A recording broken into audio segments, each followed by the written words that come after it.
बाबूजी कहीं छोड़ दे। एक पीड़ादायक कहानी।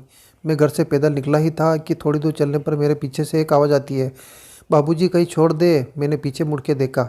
एक अंधेड़ उम्र का आदमी रिक्शा पर बैठा हुआ था और ये शब्द उसके थे। जब मैं मुड़ा तो वह मुझे आशा भरी नज़रों से देखने लगा।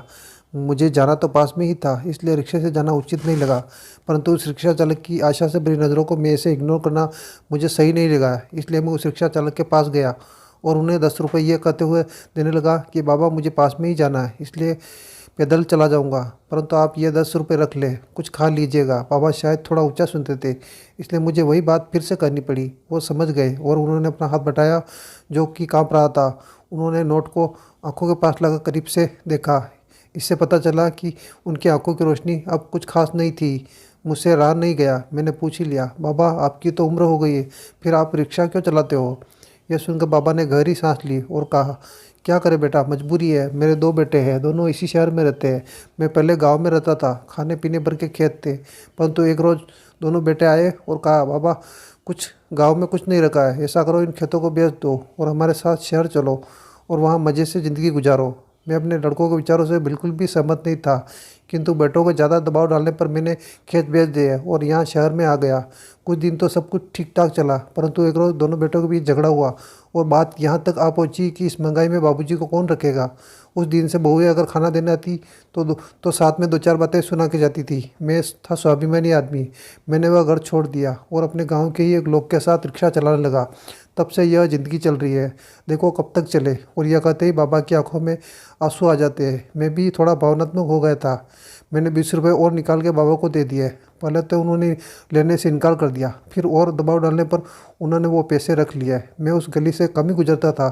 3 दिनों बाद मेरा फिर उस गली से गुजरना हुआ। जैसे ही मैं वहाँ पहुँचा, बाबा जी ने फिर आवाज़ दी, बाबूजी कहीं छोड़ दे। मैं थोड़ा मुस्कुराया और कहा, अरे बाबा आप हमें पहचाने नहीं? फिर उन्होंने थोड़ी आंखें बड़ी करके हमें देखा, मानो हमें पहचानने की कोशिश कर रहे हो। थोड़ी देर बाद, अरे बेटा तुम हो, जुग जुग जियो, क्या समय आ गया, मैं तुम जैसे भले इंसान को भी नहीं पहचान पा रहा। मैंने थोड़ा मुस्कुरा कर कहा, कोई बात नहीं बाबा। मैंने पर्स से 50 का नोट निकाल कर बाबा को दे दिया। इस बार बाबा ने खुश होकर वो पैसे रख लिए और फिर मैं आगे चल दिया। मैं करीब 2 हफ्तों के लिए बाहर चला गया था, इसलिए मेरा उस गली में आना जाना नहीं हुआ।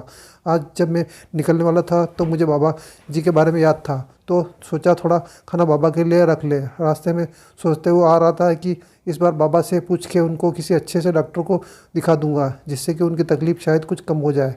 परंतु इस बार जब मैं उस स्थान पर पहुंचा तो मुझे वहाँ वह बाबा जी नहीं दिखे। मैंने सोचा किसी सवारी को छोड़ने गए होंगे, आ जाएंगे। मैं थोड़ा रुक कर वहाँ से चला गया। अगले दिन भी मुझे उसी जगह कहीं भी बाबा नहीं दिखे। मैंने सोचा शायद आज भी किसी सवारी को छोड़ने गए होंगे, परंतु मैं बाबा जी को लेकर थोड़ा चिंतित अवश्य हुआ। अगले दिन जब मैं फिर उसी रास्ते पे से गुजरा तब भी बाबा जी वहाँ नहीं थे, परंतु इस बार मुझसे रहा न गया। मैंने आसपास की दुकानदारों से बाबा जी के बारे में पूछा। लोगों के जवाब सुनकर मेरे पैरों तले जैसे ज़मीन खिसक गई। लोगों ने बताया कि उस दिन पूरा दिन बारिश होती रही और बाबा जी एक प्लास्टिक की थैली से खुद को लपेटे लेटे हुए थे। हम लोगों को लगा कि बारिश के कारण यह आदमी खुद को सिमेटे लेटा हुआ है, परंतु अगली सुबह पता चला कि उनकी मृत्यु तो सुबह ही हो चुकी थी। यह तो उसका शरीर था जो कि पूरा दिन और पूरी रात बारिश में भीगता रहा। सुबह को जब नगर निगम वाले लोग आए और उठा के ले गए, बाबा जी का अंतिम संस्कार किया।